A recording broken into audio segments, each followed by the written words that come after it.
এই মুহূর্তে সবচেয়ে বিরাট খবর, পশ্চিমবঙ্গের সরকারি কর্মীদের জন্য সুখবর, আবারও বাড়তে পারে ডিএ, ফাঁস হলো খবর। এই মুহূর্তে সবচেয়ে বিরাট খবর, ডিএ আন্দোলনকারীদের, পশ্চিমবঙ্গ রাজ্য সরকারি কর্মচারীদের আরেকবার ডিএ ঘোষণা হতে পারে। এই মাত্র ফাঁস হলো খবর।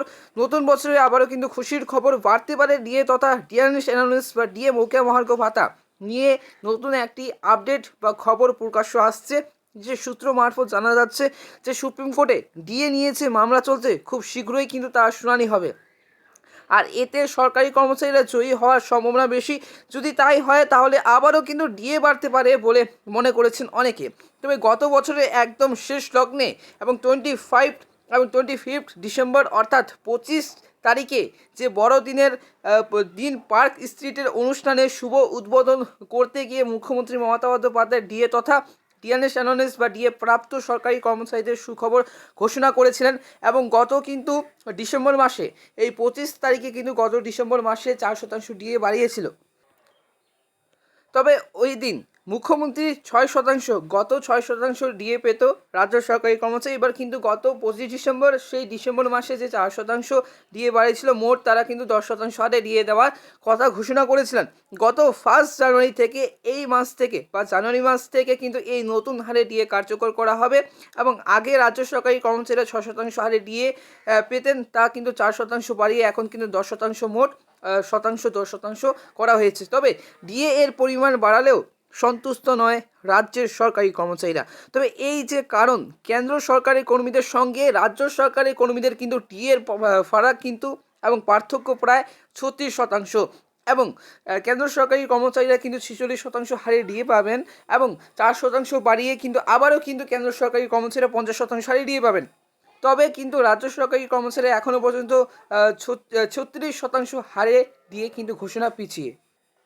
তবে এখনও পর্যন্ত তারা কিন্তু 36% হারে দিয়ে পাবেন রাজ্য সরকারি কর্মচারীরা। এবার কিন্তু রাজ্য সরকারি কর্মচারীরা কবে পাবেন সেই 46% হারে দিয়ে? এবার গত বছর কিন্তু কেন্দ্র সরকারি কর্মচারীদের কর্মীদের ডিএ বাড়িয়ে 46% করেছে। এর পাশাপাশি বেশ কিছু রাজ্যের সরকার কর্মীদের ডিএ কেন্দ্রের সঙ্গেই কিন্তু বাড়িয়েছে। তবে এই রাজ্যর কর্মীদের কেন্দ্রের থেকে অনেক কম হারে ডিএ তথা বা ডিএনএস অ্যালাউন্স পাচ্ছে, যে কারণে রাজ্য সরকার ডিএর পরিমাণ বাড়িয়ে 10% করলেও সন্তুষ্ট হতে পারেননি সরকারি কর্মচারীরা। তবে এই যে তাই এখনও কেন্দ্রের হারে ডিএর দাবিতে চলছে বিক্ষোভ ও আন্দোলন। ডিএ নিয়ে দীর্ঘদিন ধরে সুপ্রিম কোর্টে মামলা চলছে, এবছরেই কিন্তু রয়েছে এই মামলার শুনানি। তবে আজ কিন্তু 347 দিন ধরে আন্দোলন করছেন তারা।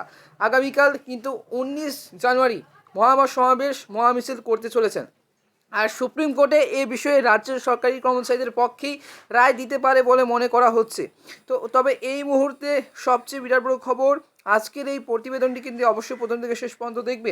এই বিষয়ে রাজ্য সরকারি কর্মচারীরা পরিষদের সভাপতি দেবাশিস শীল জানিয়েছেন, দেশের সর্বোচ্চ আদালত সুপ্রিম কোর্ট এই মামলার শুনানি কোনো নির্দিষ্ট তারিখ দেয়নি। তবে মামলাকারীরা এবং সরকারি কর্মীরা আদালতের রায়ের অপেক্ষায় রয়েছেন। তিনি আরও বলেছেন যে দেশের শীর্ষ আদালত রাজ্যের এসএলপি খারিজ করে দিলে মামলাটি কলকাতা হাইকোর্টে চলে আসবে। তবে এই যে সরকারি কর্মচারীদের আমরা এবং রাজ্য সরকারি কর্মচারীদের জয় নিয়ে আশাবাদী। তো আমরা কিন্তু রাজ্য সরকারি কর্মচারীদের জয় নিয়ে আশাবাদী। এর আগে সেট এও কিন্তু মামলাটি জয় পেয়েছে। তবে তারপর মামলাটি উঠে কলকাতা হাইকোর্টে। তবে আদালত বলেছিল ডিএ বা ডিএনএস অ্যানালিস ঐচ্ছিক বিষয় নয়। সেক্ষেত্রে সর্বোচ্চ আদালতেও কিন্তু আমাদের জয়ের বিষয়ে আমরা নিশ্চিত। তবে এখন দেখার বিষয় সুপ্রিম কোর্টের রায় কোন দিকে যায়।